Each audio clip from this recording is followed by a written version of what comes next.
मुझे खुशी होती है, मुझे गर्व होता है कि हमारी पार्टी एक ऐसे नेता की पार्टी है जिन्होंने जात पात धर्म मजहब से उठकर लोगों के विकास की चिंता की।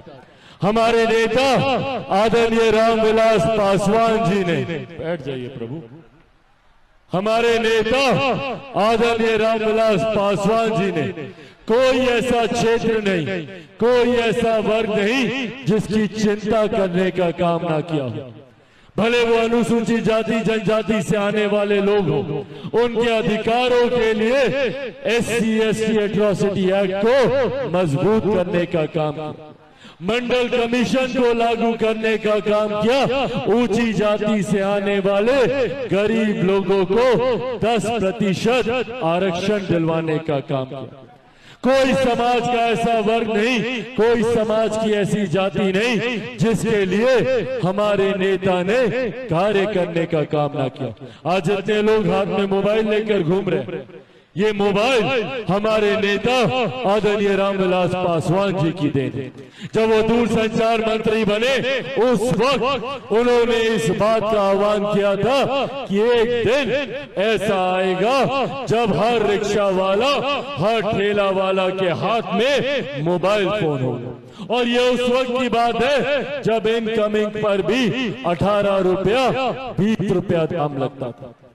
हमारे नेता आदरणीय रामविलास पासवान जी की देन है कि आज देश की ही नहीं दुनिया की सबसे बड़ी गरीब कल्याण योजना हमारे देश भारत में चलाई जा रही है। कोरोना के समय हमारे नेता ने अपने स्वास्थ्य की चिंता ना कर चिंता उन लोगों की जिनके पास 2 वक्त की रोटी का इंतजाम नहीं था। उस वक्त कोरोना के समय उन्होंने दुनिया की सबसे बड़ी गरीब कल्याण की योजना चलाने का काम किया। प्रधानमंत्री गरीब कल्याण अन्न योजना के तहत देश में 80 करोड़ लोगों को मुफ्त में अनाज दिया जा रहा है।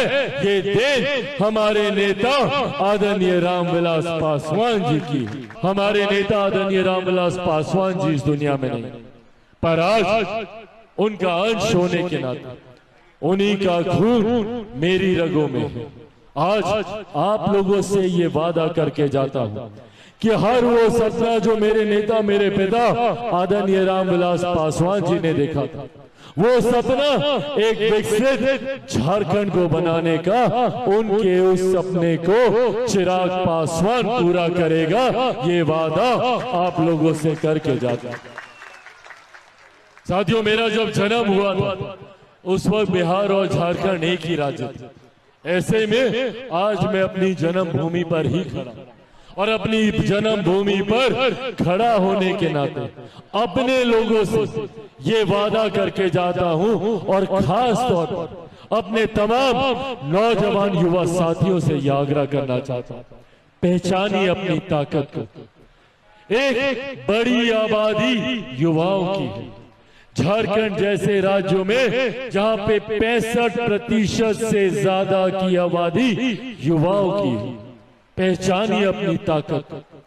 अगर ये 65% युवा एक हो जाए, एकत्रित हो जाए, एकजुट हो जाए, तो दुनिया की कोई ताकत हमें आगे बढ़ने से नहीं रोक सकती। जरूरत है हमें एकजुट होने की।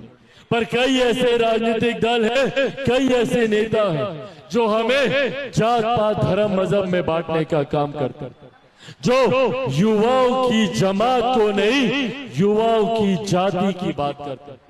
और सिर्फ जात पात में बांटने की वजह से हम एकजुट नहीं हो पाते, अपने अधिकारों की लड़ाई नहीं लड़ पाते। आज मैं अपने युवा साथियों से यह आह्वान करूंगा, जात पात धर्म मजहब से उठकर हमें सोचने की जरूरत है। हकीकत है कि अगर हिंदुस्तान में कोई एक फर्क है, कोई एक भेद है, तो बस इतना कि एक अमीर जो अमीर होता जा रहा है, दूसरा गरीब जो गरीब होता जा रहा है। और इस गरीब जाति में हर जात पात धर्म मजहब के लोग हैं। अगर सही मायनों में अगर हम लोग एक विकसित झारखंड की बात करना चाहते हैं, एक विकसित झारखंड का निर्माण करना चाहते हैं, तो उस गरीब जाति में आने वाले हर व्यक्ति की हमें बात करनी होगी, भले वो किसी भी जाति से आता, भले वो किसी भी धर्म से आता। जरूरत है हर उस व्यक्ति को हमें साथ लेकर आगे चलने। न्यूज नेशन अब व्हाट्सएप पर खबरों के ताजा अपडेट के लिए न्यूज नेशन के इस QR कोड को स्कैन करें।